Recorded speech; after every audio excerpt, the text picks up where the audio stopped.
ਅੱਜ ਦੀਆਂ ਖਬਰਾਂ ਵੱਲ ਚੱਲੀਏ ਤੇ 5 ਯੂਐਸ ਅਮਰੀਕਨ ਜੋ ਸਿਟੀਜ਼ਨ ਆ, ਉਹ ਕਤਰ ਦੇ ਵਿੱਚ ਆਲਰੇਡੀ ਪਹੁੰਚ ਗਏ ਆ, ਜੋ ਯੂਐਸ ਤੇ ਇਰਾਨ ਦੀ ਪ੍ਰਿਜ਼ਨਰਸ ਸਵੈਪ ਹੋਈ ਹੈਗੀ ਆ, ਜਿਹਦੇ ਵਿੱਚ ਡੀਲ ਬਣਾਈ ਗਈ ਸੀ। ਅਮਰੀਕਾ ਵੱਲੋਂ 6 ਬਿਲੀਅਨ ਡਾਲਰ ਉਹਨਾਂ ਦਾ ਜਿਹੜਾ ਆ ਰਿਲੀਜ਼ ਕੀਤਾ ਗਿਆ ਸੀ।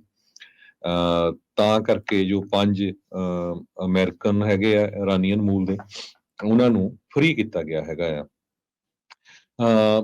ਅੱਜ ਕੁਛ ਮਿੰਟ ਪਹਿਲਾਂ ਦੀ ਖਬਰ ਆ, ਯੂਐਸ ਦੇ ਪ੍ਰੈਜ਼ੀਡੈਂਟ ਜੋ ਬਾਈਡਨ ਉਹਨਾਂ ਨੇ ਸਟੇਟਮੈਂਟ ਜਾਰੀ ਕੀਤੀ ਆ ਵੀ 5 ਇਨੋਸੈਂਟ ਅਮਰੀਕਨਸ ਜੋ ਜੇਲ੍ਹਾਂ ਦੇ ਵਿੱਚ ਇਰਾਨ ਵੱਲੋਂ ਬੰਦ ਕੀਤੇ ਗਏ ਸੀ, ਉਹ ਆਪਣੇ ਘਰ ਵਾਪਸ ਆ ਰਹੇ ਹੈਗੇ ਆ।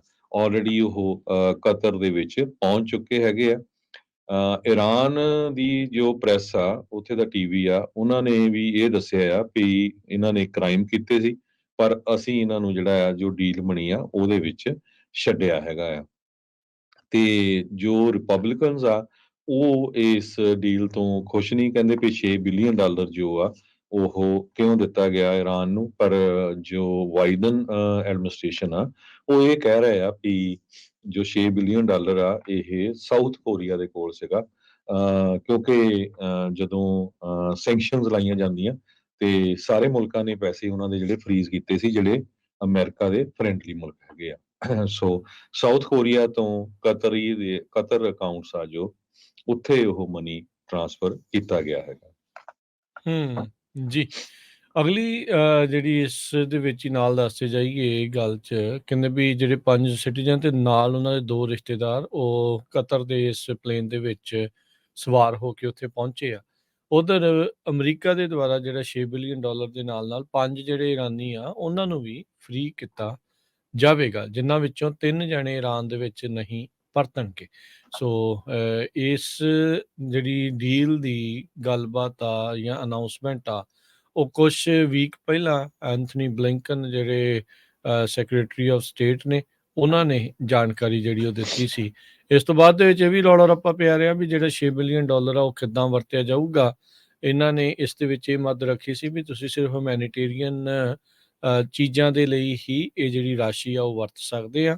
ਜਿਸ ਤੋਂ ਬਾਅਦ 'ਚ ਇਰਾਨ ਦੇ ਜਿਹੜੇ ਪ੍ਰਾਈਮ ਮਿਨਿਸਟਰ ਆ, ਉਹਨਾਂ ਨੇ ਕਿਹਾ ਸੀਗਾ ਵੀ ਇਹ ਸਾਡੀ ਮਰਜ਼ੀ ਹੋਊਗੀ ਵੀ ਕਿੱਥੇ ਜਿਹੜਾ ਆ ਇਸ ਨੂੰ ਵਰਤਣਾ ਆ, ਜਿਸ ਦੇ ਉੱਤੇ ਅਮਰੀਕਾ ਨੇ ਫਿਰ ਇਤਰਾਜ਼ ਜਿਹੜਾ ਆ ਉਹ ਜਤਾਇਆ ਸੀਗਾ। ਹੁਣ ਇਹ ਕਿੱਥੇ ਵਰਤਣਗੇ, ਕਿੱਦਾਂ ਹੋਊਗਾ, ਉਹ ਇੱਕ ਵੱਖਰੀ ਗੱਲ ਆ। ਪਰ ਅਮਰੀਕਾ ਨੇ ਆਪਣੇ ਨਾਗਰਿਕਾਂ ਨੂੰ ਛੁਡਾਉਣ ਦੇ ਲਈ ਜਿਹੜਾ ਆ ਇਹ 6 ਬਿਲੀਅਨ ਡਾਲਰ ਤੇ 5 ਇਰਾਨੀ ਜਿਹੜੇ ਆ ਉਹਨਾਂ ਨੂੰ ਛੱਡਣ ਦੀ ਜਿਹੜੀ ਕਹਿ ਲਓ ਵੀ ਕਵਾਇਦ ਨਵੀਂ ਜਿਹੜੀ ਇਹ ਸ਼ੁਰੂ ਹੋਈ ਆ।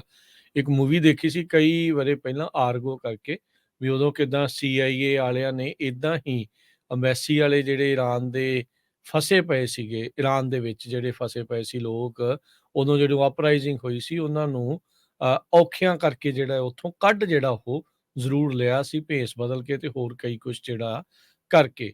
ਇਹ ਤੋਂ ਬਾਅਦ ਦੇ ਵਿੱਚ ਹੁਣ ਨਵੀਂ ਚਰਚਾ ਇਹ ਸ਼ੁਰੂ ਹੋ ਗਈ ਆ, ਜਿੱਥੇ ਅਮਰੀਕਾ ਇੱਕ ਪਾਸੇ ਇਹ ਕਹਿੰਦਾ ਹੈ ਵੀ ਅਸੀਂ ਕਿਸੇ ਦੇ ਨਾਲ ਵੀ ਸਮਝੌਤਾ ਜਾਂ ਗੱਲਬਾਤ ਨਹੀਂ ਕਰਦੇ, ਕਿਉਂਕਿ ਇਹਨਾਂ ਦੀ ਜਿਹੜੀ ਆਰਮੀ ਆ ਜਾਂ ਇਹਨਾਂ ਦੀ ਰਜੀਮ ਆ, ਇਸ ਨੂੰ ਇਹ ਮੁੱਢ ਤੋਂ ਨਕਾਰਦੇ ਨੇ, ਇਸ ਨੂੰ ਉਹ ਮੰਨਦੇ ਨਹੀਂ। ਟੈਰਰਿਸਟ ਤੱਕ ਵੀ ਜਿਹੜਾ ਆ ਉਹ ਆਖਦੇ ਨੇ, ਤੇ ਫਿਰ ਇਹ ਨੈਗੋਸ਼ੀਏਟ ਇਹਦੇ ਨਾਲ ਕਿੱਦਾਂ ਕਰ ਰਹੇ ਆ।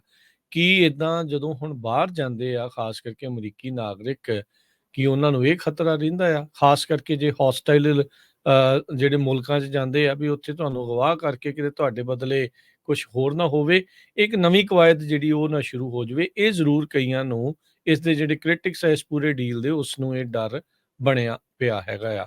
ਉਤੋਂ ਇਰਾਨ ਦੇ ਵੱਲ ਨੂੰ ਜੇ ਨਜ਼ਰ ਮਾਰੀਏ, ਜਿੱਥੇ ਕਹਿੰਦੇ ਵੀ ਅਸੀਂ ਤੁਹਾਡੇ ਗੁਨਾਹ ਦੀ ਸਜ਼ਾ ਤੁਹਾਨੂੰ ਦੇਣੀ ਓ ਹੀ ਦੇਣੀ ਆ, ਪਰ ਮਾਇਆ ਦੇ ਲਈ, ਪੈਸੇ ਦੇ ਲਈ, ਰਾਸ਼ੀ ਦੇ ਲਈ ਉਹ ਵੀ ਜਿਹੜਾ ਕਿਤੇ ਨਾ ਕਿਤੇ ਡੀਲ ਬਣਾਉਣ ਨੂੰ ਜਿਹੜਾ ਉਹ ਤਿਆਰ ਰਹਿੰਦੇ ਆ।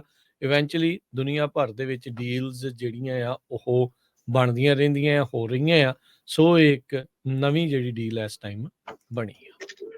ਬਾਈਡਨ ਐਡਮਿਨਿਸਟ੍ਰੇਸ਼ਨ ਦੇ ਮੁਤਾਬਕ ਜੋ ਮਨੀ ਟ੍ਰਾਂਸਫਰ ਕੀਤਾ ਗਿਆ ਹੈ ਸਾਊਥ ਕੋਰੀਆ ਤੋਂ ਕਤਰੀ ਅਕਾਊਂਟਸ ਦੇ ਵਿੱਚ, ਉਹ ਸਿਰਫ ਫੂਡ, ਮੈਡੀਸਿਨ ਤੇ ਹੋਰ ਹਿਊਮਨਿਟੇਰੀਅਨ ਆਈਟਮਸ ਦੇ ਉੱਤੇ ਖਰਚ ਕੀਤਾ ਜਾਊਗਾ with US oversight. So US ਵਾਲੇ ਉਸ ਮਨੀ ਨੂੰ ਵਾਚ ਵੀ ਕਰਨਗੇ ਵੀ ਕਿੱਥੇ ਇਹ ਪੈਸਾ ਜਿਹੜਾ ਆ ਯੂਜ਼ ਕੀਤਾ ਜਾ ਰਿਹਾ ਹੈਗਾ ਆ।